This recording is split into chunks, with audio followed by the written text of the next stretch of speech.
Hello students, तो आज हम लोग पढ़ेंगे क्लास 9 का equations of motion by graphical method. ठीक है, तो स्टार्ट करते हैं क्लास 9। अपनी नोटबुक और पेन निकालिए और नोट डाउन करना शुरू कीजिए, और जो समझ में ना आए उसको कमेंट कीजिए। ठीक है, equation of motion by graphical method. Graphical method मतलब कि मुझे वेलोसिटी और टाइम को और एक्सेलरेशन को किस पे शो करना है, ग्राफ पे शो करना है। ठीक है, फॉर एग्जांपल आपके पास क्या है, वाई एक्सिस है, आपके पास क्या है, एक्स एक्सिस है। ठीक है, एक्स एक्सिस शो करती है टाइम को बच्चों, वाई एक्सिस शो करेगी वेलोसिटी को। तो मैंने बोला कि कोई पर्सन पहले यहां खड़ा है, ठीक है, ओ पे है, ओ से वो गया ए तक, तो यहां पे उसकी वेलोसिटी कितनी थी, यू। ठीक है, इनिशियल वेलोसिटी यू। फिर उसके बाद वो गया बी तक, तो यहां पे इसकी वेलोसिटी कितनी हो गई, वी। ठीक है, जीरो से ओ से लेकर ए तक उसकी वेलोसिटी कितनी है, यू। ओ से लेकर बी तक उसकी वेलोसिटी कितनी है, वी। ठीक है, v for final velocity, u for initial velocity. That is clear.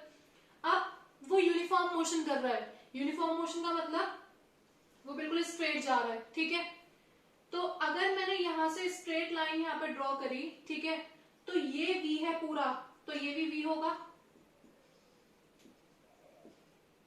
That is clear.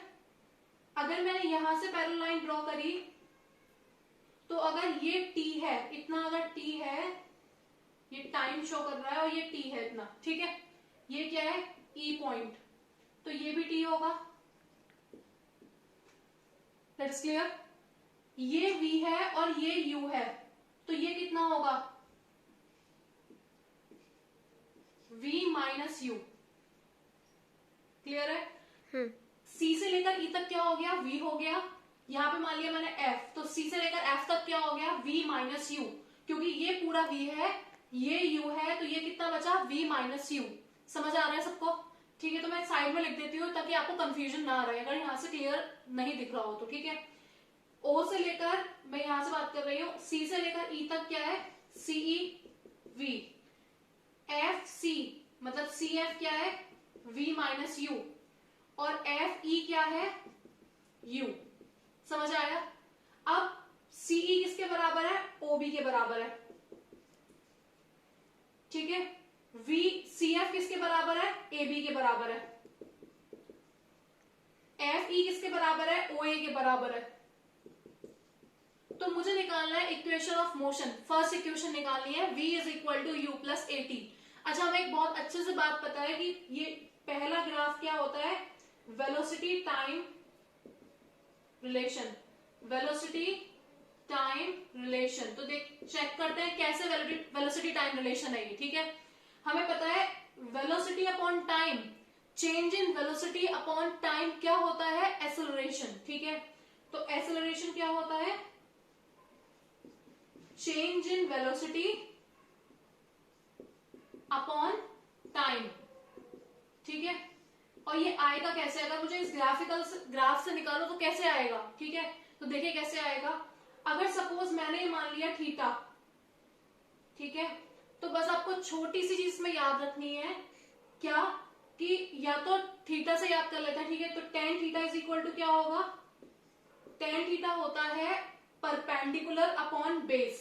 ठीक है, ये एंगल है जो किसको शो कर रहा है, स्लोप को। और स्लोप का मतलब क्या होता है बच्चों, अगर मैंने बोला कि ये स्लोप है, इस पे से कोई भी चीज नीचे आ जाएगी, जैसे मैंने बोला ये मार्कर इससे नीचे आएगा, तो ये क्या है, स्लोप। ठीक है, तो स्लोप क्या है, टेन थीटा, ये स्लोप है। ठीक है, टेन थीटा क्या होता है, परपेंडिकुलर अपॉन बेस, तो ये हो जाएगा परपेंडिकुलर अपॉन बेस। आया समझ में। AF क्या है यहाँ पे, T के बराबर। ठीक है, तो CF क्या है, V माइनस यू, और AF क्या है, T। तो इसका मतलब स्लोप किसको शो करता है, ये क्या आ गया, change in velocity upon time, क्या होता है, एक्सेलरेशन। ठीक है, तो क्या हो जाएगा, A is equal to V minus u upon T। आया समझ में। ठीक है, अगर मैं इसको क्रॉस मल्टीप्लाई करती हूँ तो क्या होता है, देखो AT is equal to V minus u और v is equal to u plus a t. This is your equation number first. इसमें किसी को कोई डाउट तो नहीं है। ठीक है, हमारे पास क्या किया, सबसे पहले हमने किया कि स्लोप निकाला। स्लोप क्या होता है, tan थीटा के बराबर होता है, और tan थीटा क्या होता है बच्चों, परपेंडिकुलर अपॉन बेस। अगर मैंने बोला ये क्या है, ट्रायंगल है, राइट एंगल ट्रायंगल, तो ये क्या हो गया परपेंडिकुलर, और ये क्या हो गया बेस, और ये क्या हो गया थीटा एंगल, ठीक है, और ये क्या हो गया स्लोप। और अगर ये वेलोसिटी है और ये टाइम है, तो वेलोसिटी अपॉन टाइम क्या शो करता है, एक्सेलरेशन। क्लियर इतनी बात, ये समझ में आया। अब चलते हैं नेक्स्ट इक्वेशन, ठीक है, next second equation of motion क्या है, देखिए सेकंड इक्वेशन ऑफ मोशन इसी ग्राफ में समझेंगे हम लोग, ठीक है। सारा नोट डाउन करते जाइएगा वीडियो को पॉज करके, क्योंकि जरूरी है नोट डाउन करना, अगर आप नोट डाउन नहीं करेंगे तो समझ नहीं आएगा, ठीक है। तो सेकंड इक्वेशन पे हम लोग चलते हैं। सेकंड इक्वेशन क्या है, position time relation, position time relation. अब पोजीशन टाइम रिलेशन कैसे है, सबको पता है कि ट्रेपेजियम क्या होता है, नहीं पता तो देखिए समझिए। ट्रेपेजियम होता क्या है कि जिसकी दो साइड पैरेलल होती है ये, ठीक है, और दो साइड नॉन पैरेलल होती है, ठीक है। सपोज मैंने बोला ये ट्रेपेजियम है, देखो ध्यान समझिएगा, ओ ए सी ई, ये पूरा ट्रेपेजियम है, ठीक है। मैं यहां बनाती हूँ उसकी फिगर, ओ ए सी ई, सी क्या है पूरा वी, ओ ए क्या है यू, और ये क्या है टी। इतनी बात समझ में आई, ठीक है। तो ये दोनों क्या हो गई पैरेलल साइड, और ये क्या हो गई परपेंडिकुलर, ठीक है। तो area of trapezium, area of trapezium क्या होगा बच्चों, half into sum of parallel sides into height, ठीक है। अगर मैं देखो इसमें, तो इसमें सम ऑफ पैरेलल साइड्स क्या होगा, देखो u plus v into height क्या होगा t, समझ आ रहा है, ठीक है। और एरिया ऑफ ट्रेपेजियम किसके बराबर है, s, s का मतलब एरिया है ना, तो क्या हो गया यहाँ पे, ये हो गया s is equal to half, ठीक है। किस हमें इक्वेशन क्या होती है, ध्यान समझ रही बात को, कि u तो u ही रहेगा, फर्स्ट इक्वेशन से v की वैल्यू क्या थी, u प्लस ए टी, तो यहां पे पुट कर दीजिए u प्लस ए टी, थी ना, v is equal to u plus a t, तो ये आ गया, ठीक है। अब मैं इसको फर्दर वहां कर देती हूँ, क्या आएगा देखो, s is equal to half u plus u कितना हो गया बच्चों, 2u plus a t multiply by t, समझ आया इतना, ठीक है। s is equal to half, two t के अंदर मल्टीप्लाई करो कितना हो जाएगा, 2ut plus a t square, ठीक है। हाफ की मल्टीप्लाई करो दोनों साइड, क्या आएगा, s is equal to ut plus half a t square.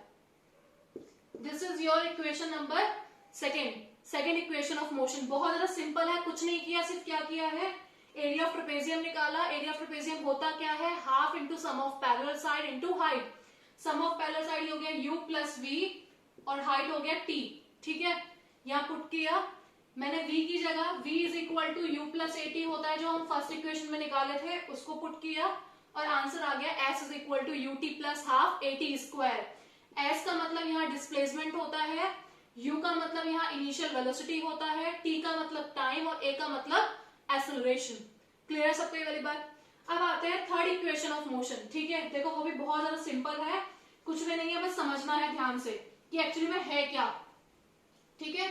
तो थर्ड इक्वेशन ऑफ मोशन क्या है बच्चों, v square is equal to u square plus 2as, ठीक है।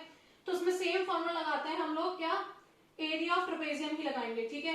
एरिया ऑफ ट्रेपेजियम क्या होता है बताया था मैंने, half into sum of parallel side into height, ठीक है।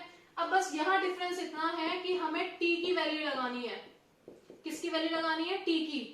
v इज इक्वल टू होता है u प्लस ए टी, तो v माइनस यू, प्लस का इधर माइनस में चला गया, ए टी बचा, v minus u upon a is equal to क्या बचा, t।